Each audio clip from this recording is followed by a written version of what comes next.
ನಮಸ್ಕಾರ. ನಾನು ನಿಮ್ಮ ಶ್ರೀಪತಿ ಹೆಗಡೆ ಹಕ್ಲಾಡಿ. ನನ್ನೆಲ್ಲ ಮೀಡಿಯಾ ಫೋಕಸ್ ವೀಕ್ಷಕ ಮಿತ್ರರಿಗೆ ಸ್ವಾಗತ.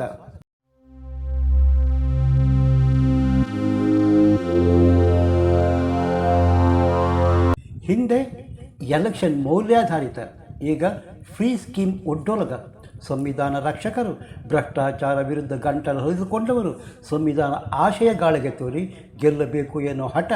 ಫ್ರೀ ಸ್ಕೀಮ್ ಸಿಸ್ಟಮ್ ಪಕ್ಷಗಳ ಭವಿಷ್ಯ ನಿರ್ಧರಿಸುತ್ತೆ. ಎಂಥ ವಿಪರ್ಯಾಸ ಅಲ್ವಾ? ಚುನಾವಣೆ ಟೆಂಡರ್ ಪ್ರಕ್ರಿಯೆ. ಹೆಚ್ಚು ಉಚಿತ ಕೊಟ್ಟರು ವಿನ್ನರ್. ಉಚಿತಕ್ಕೂ ಕಾಂಪಿಟೇಷನ್. ಅವರು ಕೊಟ್ಟರು ಅಂತ ಇವರು ಕೊಟ್ಟರು ಅಂತ ಅವರು. ಒಂದು ಪಕ್ಷ ಭಾಗ್ಯ ಘೋಷಣೆ ನಂತರ ಮತ್ತೊಂದು ಪಕ್ಷ ಅದಕ್ಕಿಂತ ಸ್ವಲ್ಪ ಏರಿಸಿದರೆ ಇನ್ನೊಂದು ಪಕ್ಷ ಮತ್ತಷ್ಟು ಏರಿಸಿ ಘೋಷಣೆ ಮಾಡುತ್ತೆ. ಇದು ಸಂವಿಧಾನ ರಕ್ಷಕರ ಕೆಲಸವ? ಎಂಥ ಜೋಕಲ್ವಾ? ಎತ್ತಲಾಗಿಂದ ನಗಬೇಕ್ರಿ.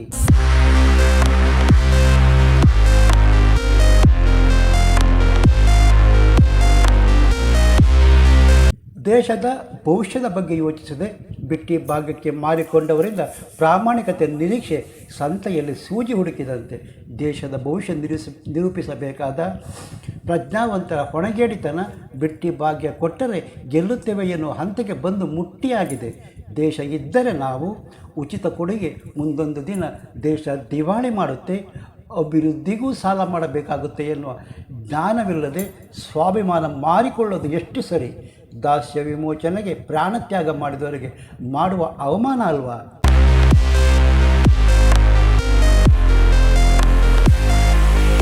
ದೆಹಲಿ ಚುನಾವಣೆ ಸರಕು ಉಚಿತ ಕಾಂಪಿಟೇಷನ್. ಉಚಿತ ಘೋಷಣೆ. ದೆಹಲಿಯಲ್ಲಿ ಉಸಿರಾಡೋದಕ್ಕೂ ಆಗದಷ್ಟು ಪರಿಸರ ಮಾಲಿನ್ಯ ಇದೆ. ಯಮುನಾ ನದಿ ಕೆಟ್ಟು ಕೆರೆಬೆದ್ದು ಹೋಗಿದೆ. ನೀರು ಗಾಳಿ ಎಲ್ಲವೂ ಮಾಲಿನ್ಯ. ಚುನಾವಣೆ ಸಂಗತಿಯಾಗುವ ಬದಲು ಫ್ರೀ ಸ್ಕೀಮ್ ಆಗ್ತಿರೋದು ದೇಶ ಅಸ್ಥಿರತೆಯತ್ತ ತಳ್ಳೋದಿಲ್ವಾ?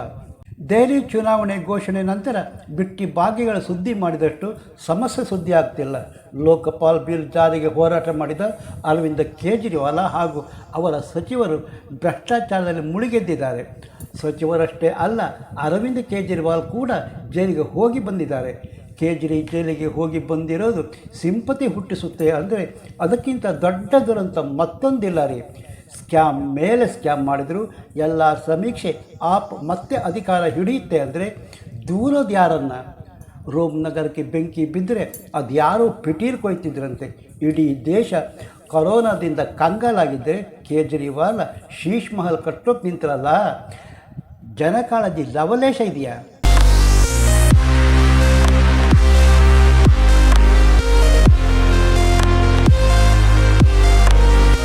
ಗೆಳೆಯರೆ, ದೆಹಲಿ ಚುನಾವಣೆ ಬಿಸಿ ಏಳ್ತಾ ಇದೆ. ಸ್ಟಾರ್ ಪ್ರಚಾರಕರ ದಂಡೆ ಕಣಕ್ಕಿಳಿದಿದೆ. ತರಹೇವಾರಿ ಸರ್ಕಸ್ ನಡೀತಿದೆ. ಅವರ ಮೇಲೆ ಇವರ ಮೇಲೆ ಆರೋಪಗಳ ಮಳೆ ಸುರಿಸ್ತಿದ್ದಾರೆ. ಮಹಾರಾಷ್ಟ್ರ ಹರಿಯಾಣ ಚುನಾವಣೆ ಚಿತ್ರಣ ಬದಲಿಸಿದ ಉತ್ತರ ಪ್ರದೇಶದ ಮುಖ್ಯಮಂತ್ರಿ ಬುಲ್ಡೋಜರ್ ಬಾಬಾ ಭರ್ಜರಿ ಪ್ರಚಾರ ಆರಂಭಿಸಿದ್ದಾರೆ. ಸ್ನೇಹಿತರೆ, ಬುಲ್ಡೋಜರ್ ಬಾಬಾ ಹೇಳಿದ್ದೇನು? ಸಮೀಕ್ಷೆ ಹೇಳೋದೇನು? 27 ವರ್ಷದ ನಂತರ BJP ಅಧಿಕಾರಕ್ಕೆ ಏರಲಿದೆಯಾ? ಆಪ್ ಅಧಿಕಾರ ಉಳಿಸಿಕೊಳ್ಳಲಿದೆಯಾ? ಕಾಂಗ್ರೆಸ್ ಕಥೆಯಂತೂ. ಹಾಗಾದರೆ ಗದ್ದುಗೆ ಏರೋದು ಯಾರು? ದೇರಿ ಸುತ್ತಾಕಿ ಬರೋಣ ಬನ್ನಿ. उनको इसका जवाब देना चाहिए.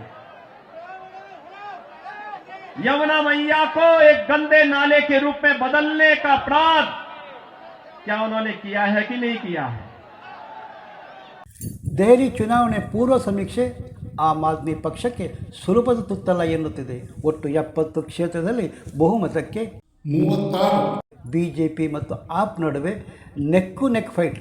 ಕಳೆದ ಬಾರಿ ಆಪ್ 70 ಸ್ಥಾನದಲ್ಲಿ 62 ಸ್ಥಾನ ಪಡೆದು ಸ್ವೀಪ್ ಮಾಡಿದರೆ ಈ ಬಾರಿ ಆಪ್ ಅಧಿಕಾರಕ್ಕೆ ಏರೇ ಬಿಡುತ್ತೆ ಎನ್ನಲಾಗದು. ಕೆಲ ಸಮೀಕ್ಷೆ BJP ಅಧಿಕಾರ ಹಿಡಿಯುತ್ತೆ ಅಂದರೆ ಮತ್ತೆ ಕೆಲ ಸಮೀಕ್ಷೆ ಆಪ್ಗೆ ಮತ್ತೆ ಅಧಿಕಾರ ಎನ್ನುತ್ತೆ. ಮುಸ್ಲಿಂ ಕಮ್ಯುನಿಟಿ ಆಪ್ ಬಿಟ್ಟು ಕಾಂಗ್ರೆಸ್ ಕೈ ಹಿಡಿದರೆ BJPಗೆ ಅಧಿಕಾರ ಪಕ್ಕ.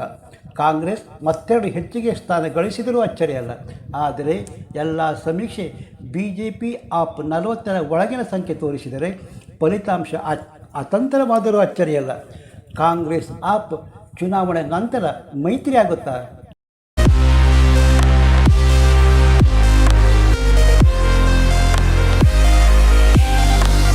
ಹರಿಯಾಣ ಮಹಾರಾಷ್ಟ್ರ ಚುನಾವಣೆ ಮ್ಯಾಜಿಕ್ ವರ್ಕೌಟ್ ಆದರೆ BJP 27 ವರ್ಷದ ನಂತರ ದೆಹಲಿ ಗದ್ದುಗೆ ಏರೋದಂತೂ ಸತ್ಯ.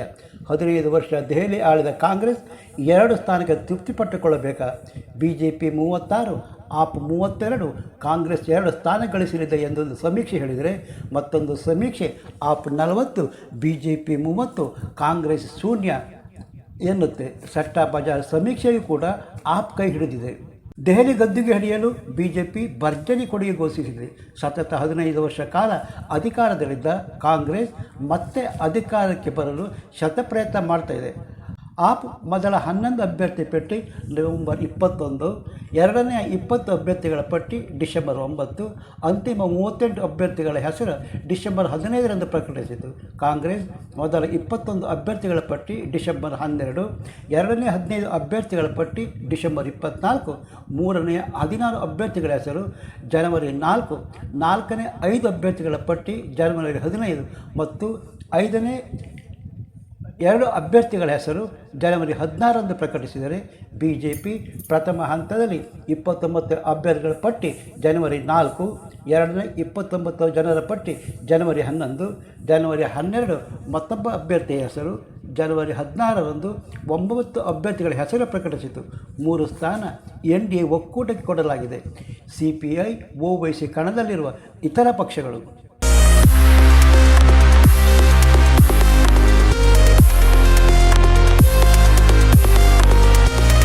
ದೆಹಲಿ ವಿಧಾನಸಭಾ ಚುನಾವಣೆ ಪ್ರಚಾರಕ್ಕೆ ಉತ್ತರ ಪ್ರದೇಶ ಮುಖ್ಯಮಂತ್ರಿ ಯೋಗಿ ಆದಿತ್ಯನಾಥ್ ಧುಮುಕಿದ್ದು ಅರವಿಂದ್ ಕೇಜ್ರಿವಾಲ್ಗೆ ಡಿಚ್ಚಿ ಕೊಟ್ಟಿದ್ದಾರೆ. ದೆಹಲಿ ವಿಧಾನಸಭಾ ಚುನಾವಣೆಗೆ ಯೋಗಿ ಎಂಟ್ರಿ ಮತ್ತಷ್ಟು ಬಿಸಿ ಏರಿಸಿದಂತೂ ಸುಳ್ಳಲ್ಲ. ಕಟೋಂಗೆ ಬಟೋಂಗೆ ಸ್ಲೋಗನ್ ಸದ್ದು ಮಾಡಿದಂತೆ ದೆಹಲಿಯಲ್ಲಿ ಯೋಗಿ ಮತ್ಯಾವ ಟ್ರಿಕ್ ಬಳಸುತ್ತಾರೆ ಎನ್ನುವುದು ಕುತೂಹಲ. ದೆಹಲಿಯಲ್ಲಿ ಯೋಗಿ ಮೊದಲ ಚುನಾವಣಾ ರ್ಯಾಲಿಯಲ್ಲಿ ಆಪ್ ವಿರುದ್ಧ ಆರೋಪಗಳ ಮಳೆಗರೆದಿದ್ದಾರೆ. 2020ರಲ್ಲಿ ನಡೆದ ದೆಹಲಿ ಗಲಭೆ ಆಪ್ ಪಿತೂರಿ.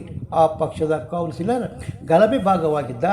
ಅಣ್ಣಾ ಹಜಾರೆಗೆ ದ್ರೋಹ ಮಾಡಿದ ವ್ಯಕ್ತಿ ಇಡೀ ದೇಶಕ್ಕೆ ದ್ರೋಹ ಬಗೆಯುತ್ತಿದ್ದಾರೆ ಎಂದು ಕೇಜ್ರಿ ವಿರುದ್ಧ ಯೋಗಿ ಬಾಬಾ ಗುಡುಗಿದ್ದಾರೆ.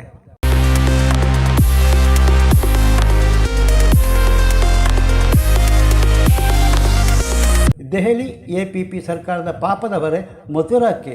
ಯಮುನಾ ನದಿ ಸ್ವಚ್ಛಗೊಳಿಸಲು ಕೇಜ್ರಿ ಮತ್ತು ಅವರ ಕಂಪನಿ ಸಹಕರಿಸ್ತಾ ಇಲ್ಲ. ಕೇಜ್ರಿ ಬೆಳಗ್ಗೆಯಿಂದ ಸಂಜೆ ತನಕ ಸಾಮಾಜಿಕ ಜಾಲತಾಣಗಳ ಮೂಲಕ ಸುಳ್ಳು ಹೇಳುವುದೇ ಅವರ ಕೆಲಸವಾಗಿದೆ. ಅವರೊಬ್ಬ ಸುಳ್ಳಿನ ATM ಎಂದು ಮುದ್ರಿಸಿದ್ದಾರೆ. ಮಹಾಕುಂಭಮೇಳದಲ್ಲಿ ಇದುವರೆಗೆ 10 ಕೋಟಿಗೂ ಅಧಿಕ ಜನರು ಪ್ರಯಾಗ್ರಾಜ್ಗೆ ಭೇಟಿ ನೀಡಿದ್ದಾರೆ.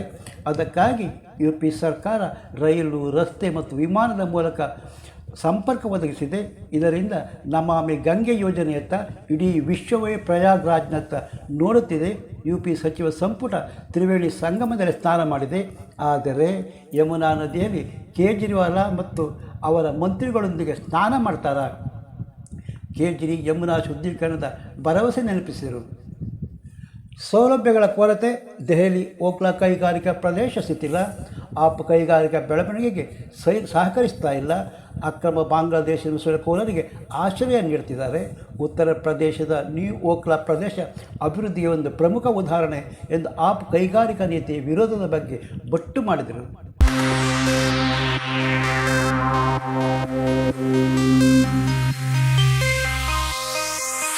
ಆಪ್ ಸರ್ಕಾರದ ಅಸಮರ್ಥತೆ ಪ್ರತಿಯೊಂದು ವಲಯದಲ್ಲೂ ಎದ್ದು ಕಾಣ್ತಾ ಇದೆ ಎಂದ ಯೋಗಿ, BJP ಅಧಿಕಾರಕ್ಕೆ ಬಂದರೆ ಪ್ರಚಾರಕ್ಕಿಂತ ಅಭಿವೃದ್ಧಿ ಮತ್ತು ಜನಕಲ್ಯಾಣಕ್ಕೆ ಒತ್ತು ನೀಡುವ ನಾಯಕತ್ವ ಮಣೆ ಹಾಕ್ತೀವಿ ಎನ್ನುವುದು ಮರೆಯಲಿಲ್ಲ.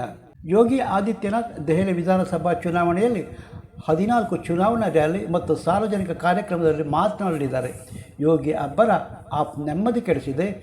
ಇದರೊಟ್ಟಿಗೆ ಅನುರಾಗ್ ಠಾಕೂರ್ ಇನ್ನಿತರ BJP ನಾಯಕರು ಅಬ್ಬರ ಆಪ್ ಕನಸಿಗೆ ತಣ್ಣೀರರಿಸುತ್ತಾ BJP ದೆಹಲಿ ಗದ್ದುಗೆ ಏರುತ್ತಾ ಉತ್ತರಕ್ಕೆ ಸ್ವಲ್ಪ ಜನ ಕಾಯಬೇಕು. ಆದರೆ ಕೇಜ್ರಿವಾಲ CM ಮಲ್ಲಿನ ಸಿಸೋಡಿಯಾ ಸೋಲ್ತಾರ ಎನ್ನುವುದು ಎಲ್ಲರ ಮಾತು.